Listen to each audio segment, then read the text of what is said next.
Well, hello and welcome. My name is Seth Gladys, and this is Doug Dry. Doug, thanks for joining today. You're welcome, Seth. Good to be here again. We work at the First Baptist Church of Wakefield, and we're here in the studios of WCAT, and we're looking forward to discussing what happened this last weekend. Maybe I'll ask you, Doug, what did we have happen this last weekend? We had our official groundbreaking for our brand new building. How exciting. Very exciting. Long awaited, Yes. especially for our FBC people.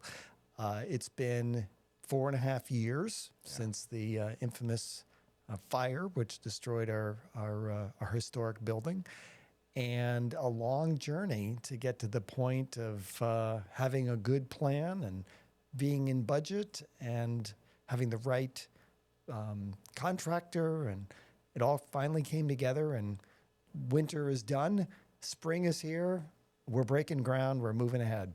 Amen. Yeah, really just an answer to prayer. Answer Absolutely. to many, many prayers, for prayers. years and years. Of many times of crying out to the Lord, "How long, Lord? How long?" Right. And yeah, it was quite the weekend. It was a little bit chilly. You think? You think? What was it like with wind chill? I think it was in the low 20s, maybe below that. Yeah, I'm glad I brought my winter jacket. Yes, yes. Even though it is the spring technically. I went with the many base layers, on the legs and the top, and much needed. But you know, it was kind of a crazy morning as we were looking to see, do we need to make some adjustments? And so glad for our people who's like, no, let's do it. We got to do this on the property. Right. And went for it. It was great. And the whole community, it felt like, showed up. I wasn't Absolutely. expecting the large number of people from not just our church, but other churches. Right. And Right. others in the community. Who else was there? I'm trying to. Yeah, we and that was part of what was so encouraging. It wasn't just that our people came. Obviously, they're going to come, but we had some of our Wakefield civic leaders there. Right. Steve Mayo was one of our speakers, and he did an amazing job. And I had never realized the personal connections he had with First Baptist. That was great to hear. That was great. Jonathan Chimes is one of our council people. Right. He was there. We were well represented by our police chief, Steve Scory, fire chief, Chief Sullivan was there. So we were well represented on that end. We had a number of the Wakefield clergy there, one of whom has only been in town for like 2 weeks, and he showed up. Remind me, who's that again? Right. I knew you were going to ask me that, but I know he's from the Episcopal Church. Oh, right. Right, that's right. I remember seeing him. So that was great to have those guys there. And then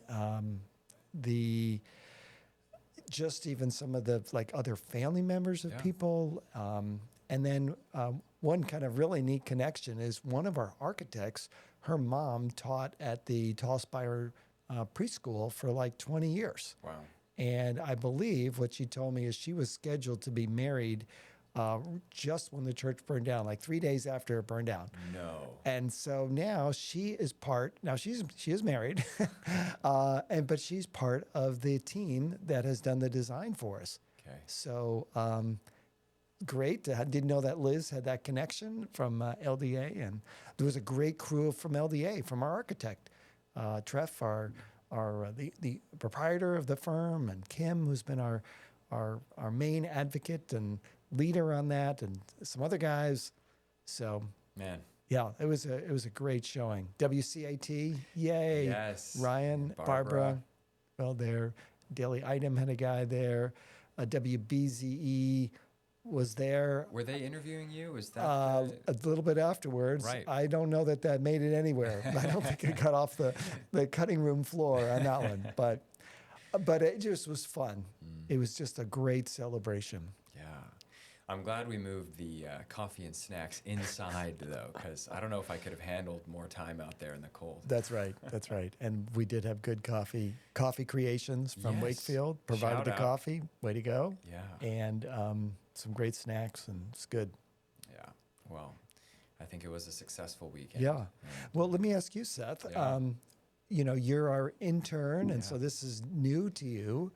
What kind of really encouraged you about the event? Yeah, thanks for asking that. You know, I think I wasn't expecting the turnout by the city members and just by generally people connected to the church. Um, I think what I witnessed and what encouraged me so much was that this really was a community thing. It wasn't a separate, just the members of the church celebrating this, but it really was something that everyone came together and participated in. And as I think about the future of this church and just church in general, I think what I witnessed this last weekend was an example of, I think, what the future church is going to be, which is a coming together of people that are living close in proximity to one another, whether they work in different parts of the city and are in different fields even. They come together around one thing for one purpose. And in this case, it's Christ. It's the church. It's his church. And to have so many people on board for what's to come, even not knowing really what the future holds, wanting good things to come for this community and for the next generation, but really no one being certain of what exactly that looks like, being together and doing so in a way that is uniting was so encouraging. I can't say I've witnessed anything quite like this before, and it makes me think that what we have here in Wakefield is something special, and it makes me want to be a part of this for much longer, and in my own life to seek community like this, like what we have here.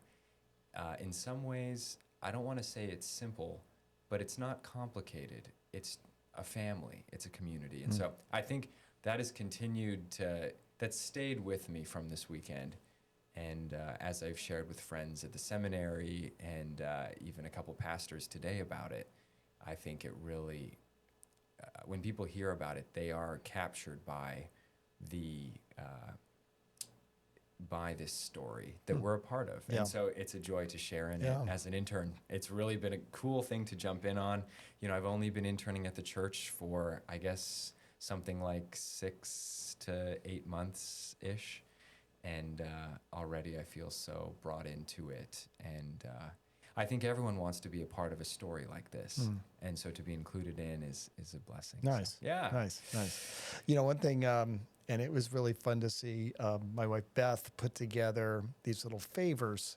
And, as a guy, like I'm oblivious. What is a favor? I don't even know what a favor is. A little gift, I guess? Something. Or and then to have those little bottles with dirt. So we must confess that Beth and I did our own little groundbreaking the week before, trying to get some dirt up before the snow came, just in case, and filled up those little bottles. And then the word faith that that she and the rest of the team put on there.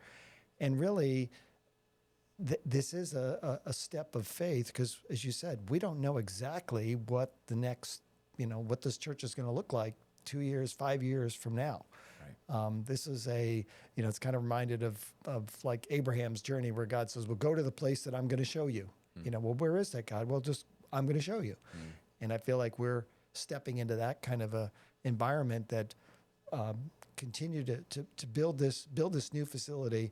And I'm going to show you how that I'm going to use that. And we don't know that yet. Right.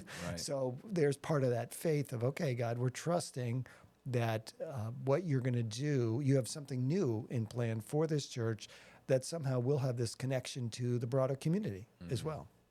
Yeah, that's really a cool way to connect that little, I know I still have my little bottle of dirt, really to think of it in that way. Now we do have plans for, what we want to see. And I'd like to hear maybe a little bit of your thoughts on what now that we've done the groundbreaking, what does it look like? What's next? Right. Yeah. Well, I think next, just there's the physical aspect of now, like the real machines come and break the ground. So not our shovels. Not our shovels. We didn't do much. So there is that aspect, and we would anticipate the first week of April is where Groom Construction will be mobilized on the site. We'll have our building permit in hand, and we're off. Wow. So that'll be, and you know, the schedule is roughly a year. So we're praying and targeting for the spring of 2024. Maybe Easter time would be a great time to celebrate. Maybe have a couple of services before to work out the kinks. But so there's that aspect. I think it's the other aspect too is just as a church continuing to work to build our team. So we have a good core of people highly committed to Christ and to this to the church, but in of itself, we need to expand that team. So it's maybe like sort of filling out the roster. I feel like I watched part of the World Baseball Classic last night, so I love baseball. So it's like maybe out of a 9-member lineup, maybe we've got 5, and we need to fill out that lineup, and then we got to there's some bench strength we need and people in the bullpen.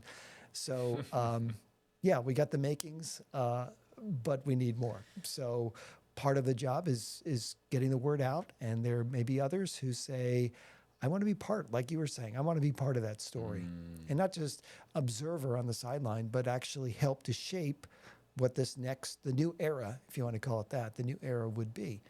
And so that's one thing is just people responding to things like this podcast or to messages on Facebook or through WCAT and weekly sermons and things like that, starting to get drawn in. Then another thing would be some of the programming of the church, the creativity labs. And I believe you've interviewed Melinda Perry on that. I don't think we've published that yet, but participating in some of the things we do for children and for youth.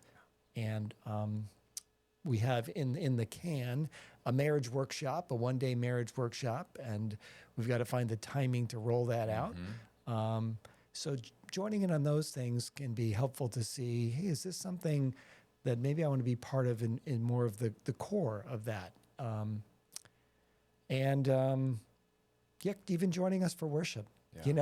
Right now, we're very grateful for First Parish in providing a space so that we can worship the Lord together.